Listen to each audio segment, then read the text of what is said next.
Bows, TKOs, yeah. Bows, TKOs, we got bows, TKOs, yeah. Bows, TKOs, we got bows, TKOs, yeah. Bows, TKOs. Bows and TKOs. We are live, episode 82, coming at you on this beautiful Tuesday afternoon in the Valley. About to head to Vegas for a work conference. So let's jump right in. I'm your host, Shane Gillette, for this weekly MMA podcast, streaming anywhere you get your podcasts and videos on YouTube. Somewhat of a shorter show since there is no UFC this week. A week off before 9 consecutive weeks of MMA action. But we will talk about rumblings in the mixed martial arts universe, fights that have been booked. This weekend we have PFL and BKFC, and recap last weekend's UFC 311. So let's jump right in. We have some fights that were announced after the pay-per-view. Alex Pereira is finally taking on Magomed Ankalaev at UFC 313. As well as this absolute banger, we got Justin Gaethje, Dan Hooker. So that'll be fun in Vegas. Then in Miami, we have Gilbert Burns and the young prospect stud Michael Morales at UFC 314. Also during the broadcast and the weigh-in, some interesting news as Daniel Cormier and Chael Sonnen are going to be the coaches and Tough 33, good guy, bad guy. That should be fun. And Chris Weidman during the weigh-in show announcing his retirement. They had a video package, as well as Clay Guida being off the UFC roster. So more OGs off the roster. One hell of a career by both Chris Weidman and Clay Guida. We also had a random boxing bout for Misfits. We had Darren Till defeating Anthony Taylor via 6th round knockout. I believe he knocked him down in the 2nd or 3rd round as well. Just saw some highlights on social media. Props to Darren Till for getting the dub and keeping his career relevant. And this Friday is the much anticipated for me GFL Global Fight League Draft. But there is already a bunch of drama as they are announcing signed fighters to their rosters. And they are commenting saying they have not signed. They are still with other promotions like PFL. So we'll see how the dust gets settled with the GFL and if they could really make this thing happen. But this weekend, 2 events. We got the PFL Championship Series in Dubai, which means it'll be an early card start at 8:30 a.m. Mountain Time. We have Usman Nurmagomedov taking on Paul Hughes. That really is the highlight of the show. But Vadim Nemkov is taking on Tim Johnson, which doesn't seem like a super competitive fight. He was supposed to fight Corey Anderson, Bellator champion, but Nemkov reportedly had backed out of the fight, stating that he does not want a tough matchup and would prefer a lesser opponent. So that effectively canceled the planned trilogy bout between the two fighters. Obviously some criticism there. Anderson's claiming Nemkov is avoiding a challenging fight. Wish we could have saw that, but we get Nemkov, Tim Johnson. I'm taking Usman and Vadim. Then we have BKFC Knucklemania 5 on Saturday at 5 p.m. Pacific on DAZN. We got a couple ex-UFC fighters, Eddie Alvarez and Jeremy Stevens in the main event. Both guys have been very violent in their BKFC bouts. That should be fun. And then we have Mick Terrell taking on Ben Rothwell. But let's talk about UFC 311. I went 7-4 on my picks. Not as good as a 9-1 start to the year. But overall, I am sitting at 500 wins, 246 losses, 7 no contests or draws. On the year, 16 wins, 5 losses. If I were to recap what happened at the Intuit Dome, first off, that arena looks fantastic. I debated going, but the ticket prices are just too high. And after Arman Sarukian fell out of the main event due to back issues and weight cutting issues, I'm glad I didn't go. But the arena was fantastic. The lightings, the halo screen, looks like one hell of a venue to go to. Would be fun to see like Clippers, Lakers there. But the card, there was a lot of grappling and decisions early. The fans definitely showed up later. The UFC is calling this a sellout, but it did not look sold out. There was quite a few empty seats, and the fans didn't really show up until well into the main card. But we did have Guskov finally, which I didn't realize closed as an underdog, which blows my mind, getting a finish. And then we got 6 of the 8 next fights to end the night via finish. So started slow but picked up. And then obviously Peyton Talbot and Kevin Holland getting humbled were intriguing. But the Merab Dvalishvili and Yuri Prochazka fights were phenomenal. I previewed this as 7 out of 10. I am giving it a 6 out of 10. Again, the main event fiasco and Benil being off the card definitely were players into that for me. But some good fights. We did not break down. Obviously, Bogdan Guskov with that round 2 submission via guillotine over Billy Elikana. Billy actually had Bogdan down early. Couldn't do anything with it. Seemed to gas. He didn't have a full fight camp for this. And Guskov poured it on to him, beat him up. He basically kind of gave up, just grabbed his neck, choked him out. And then we had Azamat Bakoev with a round 1 knockout over Zachary Reese. Brutal ground and pound that got the finish. Bravo to Azamat. But let's kick this sucker off in the early prelims. We had Tagir Ulanbekov with the unanimous decision over Clayton Carpenter. And as I expected, Tagir brought the offensive wrestling to Clayton throughout this fight. He got a takedown super early in round 1 and controlled Clayton for the entire round. Although he didn't really have any submission threats, he was just holding position. And because of that, in round 2, Tagir got a takedown again, but the officials stood them up. But Tagir, in my opinion, did win a close round 2. Clayton did get some strikes off because of them being stood up. And then round 3, Tagir got another takedown and landed some big shots. And you could tell this was just wearing on the young Carpenter, and he was tired from all the time spent on his back. But Tagir just plain out smothered him Ulanbekov style, as Eagles and AKA styles present themselves. Statistically, Tagir landed 100 total strikes, 42 of them significant. He had 3 takedowns and 6 attempts. So if he wanted it, he was getting it. He had 6 minutes and 49 seconds of control time, so more than a round. And Clayton landed 86 total strikes, 42 of them significant. He had 1 takedown and 4 attempts and 3 minutes and 1 second of control time. So Tagir extends his winning streak to 3. He is 3-1 since 2022. He stays at number 11 in the flyweight rankings. And Clayton suffers his first pro loss. He is 3-1 in the UFC since 2022. So what's next? I would like to see Tagir and Alex Perez. That's the fight to make. And for Clayton, how about Odie Osborne? I think that one would be fun. Then we had Eileen Perez with the unanimous decision over Kettle Hossa. And this fight was basically Kettle playing defense and attacking Eileen's lead leg, which really was chop suey by the end of the fight. And sadly, that was really only Rosa's ability to be offensive in this fight. She was very defensively sound, and Eileen brought the takedown attempts to Kettle and had success in pretty much every round but round 3. But Carol did okay getting back up. She just wasn't able to land enough strikes to win the rounds for the judges.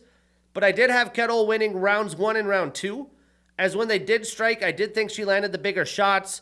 And although Eileen Perez got takedowns and she had control time, she did really absolutely nothing with them. No submission attempts, no ground and pound. But Carol, who's in her prime at 30 years old, has really put herself in a bad place. She will be on the outside looking in. But huge win for Eileen Perez. Statistically, Kettle landed 120 strikes, 53 of them significant, while Eileen landed 81 total, 62 of them significant. How Eileen Perez landed 62 significant strikes blows my mind.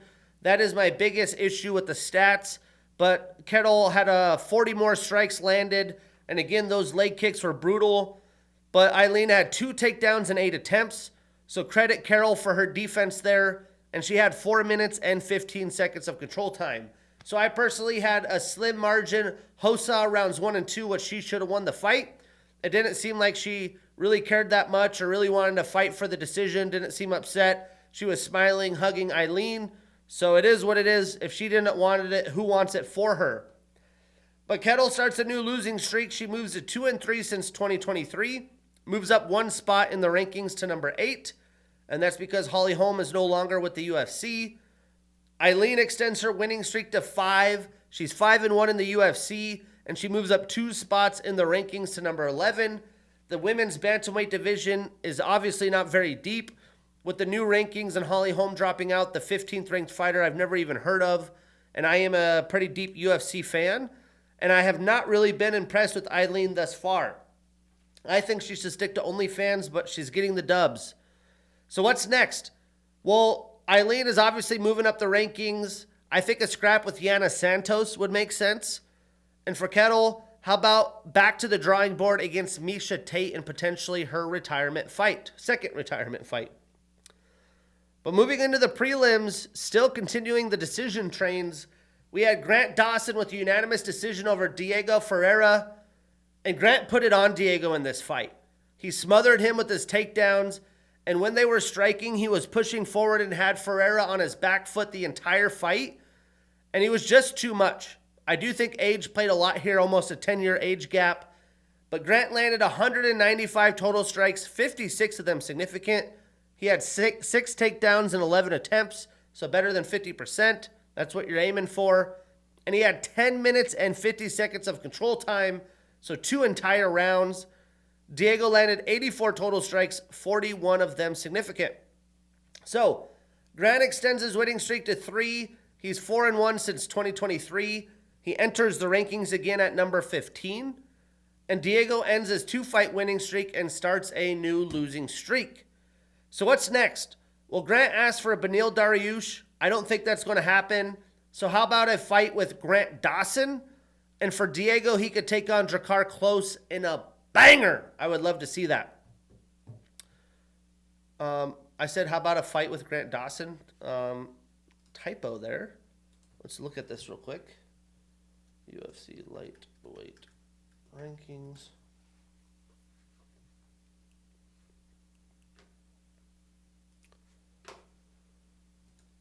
Apologies. We got to give Grant a matchup here. That's part of the show. Chamali. So he's in the top 15 now. Obviously, that's huge. I believe he deserves to fight up. Who did I have in mind? I am thinking Jalen Turner. Let me confirm Jalen doesn't have a fight booked officially. He does not. So give me Grant Dawson, Jalen Turner. Again, he asked for Beneil Dariush, but Beneil said he wanted a lot higher level opponents, and I think he deserves that. So I'm going to say Grant Dawson, Jalen Turner, and then Diego Drakkar Klose. That one would be one hell of a show. Then the prelim main event didn't go like many people did. I obviously did not have the balls to pick against Peyton Talbot, but I had a feeling Yoni was really going to provide a new table of problems for him. And Yoni Barcelos did get a unanimous decision over the young stud Peyton Talbot. But yeah, he really made Peyton earn it, and this was by far his stiffest competition in his young career. Again, I did not expect Barcelos to be so successful offensively wrestling and getting takedowns. He got them pretty easily and was able to control every round. Peyton didn't get much momentum going in round 1 as he was mostly on his back. But rounds 2 and 3, he was able to get some decent shots in on Yoni. He was in control every time. He did have Barcelos rocked at one point. But Barcelos had well-timed takedowns every time Peyton did get momentum. Plenty time to learn for Peyton in his young career. But you have to credit Peyton. He kept battling. He defended a lot of takedowns and got one of his own. So he did stay competitive. This wasn't as bad as the Ferreira fight. But Peyton landed 59 total strikes, 49 of them significant with the takedown, and 1 minute and 25 seconds of control time. And Yoni landed 91 total strikes, 62 of them significant. He had 8 takedowns and 15 attempts. Again, better than 50%. That's a lot of takedowns. But he was also moving. He had 2 submission attempts and 9 minutes and 43 seconds of control time. So about a minute, almost 2 full rounds. But Yoni extends his winning streak to 2. He is 2-2 since 2023. And Peyton suffers his first pro loss. He now moves to 4-1 in the UFC. So where do they go next? I think Yoni deserves to fight up. A fight with Adrian Yanez would be fun. And for Payton, he could try to get back on track against Alan Tangeli. Moving on, into the main card, we had Renner Day Ritter with a round 1 submission via rear naked choke over Kevin Holland. This is one of the fights I got wrong. Obviously got the Payton fight wrong as well.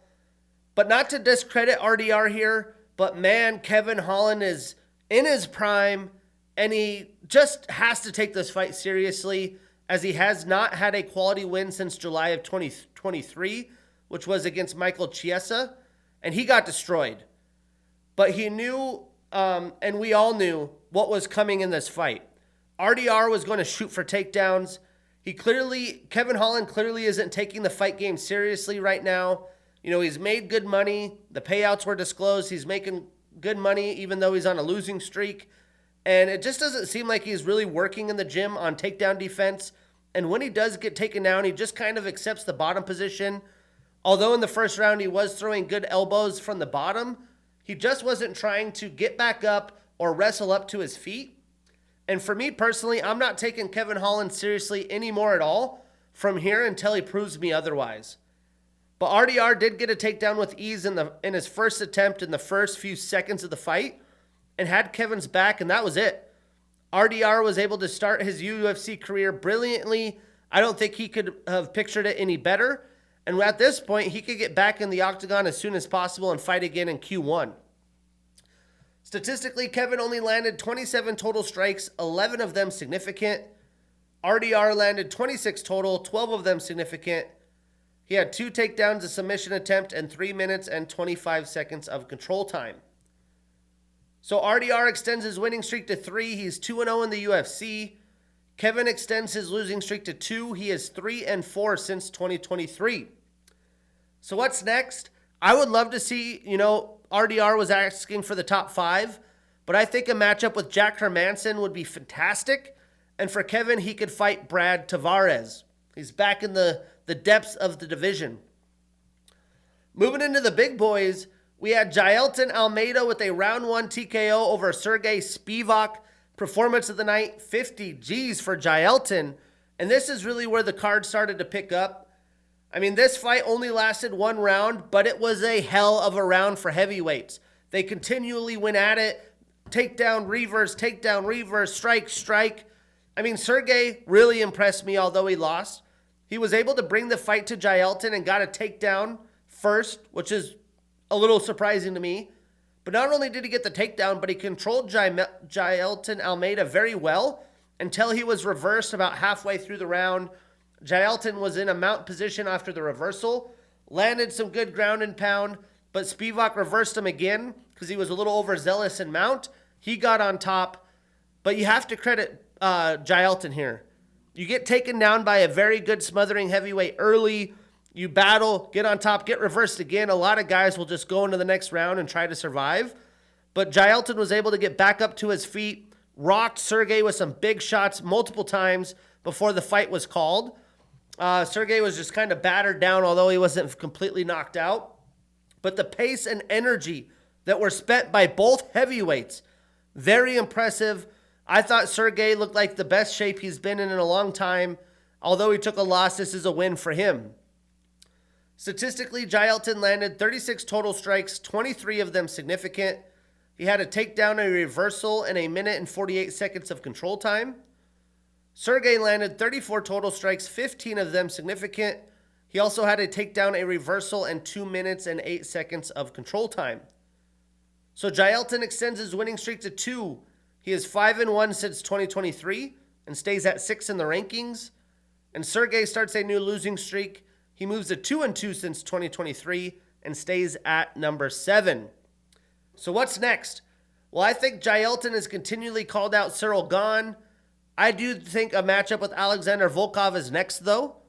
And for Sergey, a showdown with Marcos Rogerio de Lima, that's the one for me. I think both fights are phenomenal.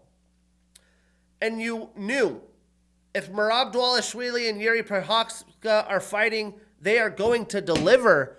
Well, Yuri got a round 3 knockout over Jamal Hill. Performance of the night, 50 G's to the Samurai. And what a slugfest this fight was.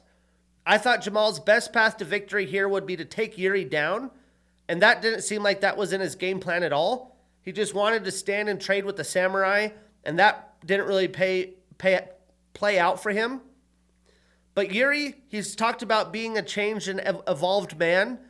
I did think he did show some improved defense, had his hands up. He talked about that, better head movement. But he fought pretty similarly to the usual we expect from Yuri. Hands down a lot of the time, in and out, weird angles, weird movements. And he was just looking to strike with precision and headhunt. Well, Hill had some success in his striking, and he did rock Yuri a few times himself. But after round one, he was starting to throw really powerful, wide, loopy shots that he was loading up, and he was a lot slower than Yuri. So Yuri, by default, was able to counter to him, and that was what did it. Yuri landed a beautiful short check left hook, came out wide, big right hook that just completely slobber knocked Jamal Hill. And that was the second knockdown because Yuri even got one in the first round as well. This was an absolute slugfest. Statistically, Yuri landed 101 total strikes, 97 of them significant with 2 knockdowns. And Jamal landed 84 total strikes, 81 of them significant. So again, both guys were power loading. But Yuri starts a new winning streak. He's 2-2 since 2023. His only UFC losses to the double champion Alex Pereira Chama. But he does stay at number 2 in the rankings. And Jamal extends his losing streak to 2. He is 3-2 since 2022. And he only moves down 1 spot to number 4. Now Yuri, he's been there. He's fought Alex. He called for Alex. I think Alex would eventually be open to it. He is booked now. So I'm going to say Yuri and Khalil Roundtree will be next. That is a stylistic banger. And then for Jamal, another banger here. He could look to rebound against Alexander Rakic. Then in the co-main, very deserved, we had Merab Dvalishvili with unanimous decision over Umar Nurmagomedov. Fight of the night, 50 G's for the Georgian. But man, this absolutely deserved fight of the night. To me, this fight is even more impressive knowing that Merab, with all the delays of him wanting to duck Umar wanting to rush because of Ramadan, but Merab had a really, really nasty cut and staph infection on his shin, and I guess he was able to escape the commission somehow. But Umar is saying that he broke his left hand, which clearly his hand was broken, but in the first round. So if that is true, to go the full 25 minutes the way he did with a broken hand, absolutely phenomenal.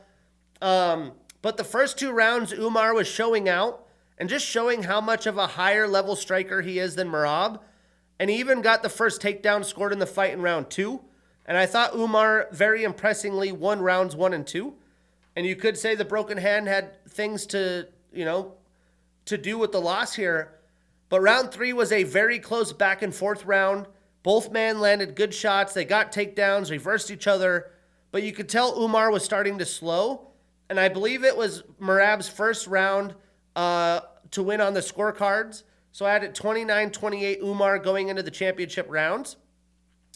But rounds 4 and 5, the tables really turned. The machine, Merab, continued just to rush forward with combos and reckless abandonment, shoot for takedowns. And when Umar got up, Merab got him right back down. And that's how it went, as Umar didn't have enough for Merab's gritty pace in the championship rounds. Merab had 30 takedown attempts. And with the takedowns landed, he broke George St. Pierre's all-time record for takedowns scored in the UFC. We need to start giving credit to Merab Dvalishvili with his resume, debatably the best bantamweight champion of all time in the UFC. There was debates with that with Aljo, TJ, some others. I do think Merab has earned that stripe. And look at the stats here. I mean, Merab, they landed more strikes than the Jamal Hill, Yuri Prohaska, obviously 5 rounds, but with the grappling, fucking insane. Merab landed 142 strikes, 111 of them significant. He had 7 takedowns in 30 attempts. So again, you have to credit the grappling ability of Umar, as he was taken down 7 times, but was controlled for a little over 2 minutes, potentially with a broken hand since for most of the fight. And with those 7 takedowns, Merab only had 2 minutes and 22 seconds of control time. Now, Umar landed 113 total, 104 of them significant. He had 2 takedowns in 15 attempts and a minute and 37 seconds of control time. You don't see guys that get that many takedowns, that little of control time, but they were moving consistently, scrambling, getting on a hip and finding a way up. But again, credit Merab with the takedown defense. Only 7 for 15 or 2 for 15. He shut him down. Now Merab extends his winning streak to 12. He's 4-0 since 2023, and Umar suffers his first pro loss. He is 6-1 in the UFC and moves down 1 spot in the rankings to number 3. And many people like myself is like, who do you give Merab next? He's cleaned the division.